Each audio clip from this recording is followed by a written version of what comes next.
चलिए आई हमनी के फिर से वही जगह वही टीम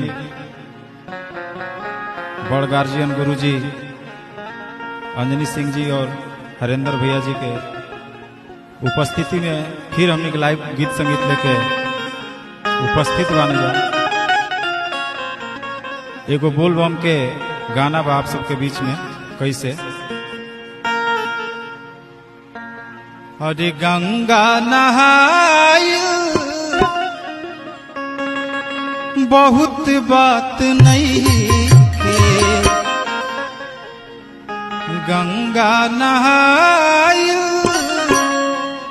बहुत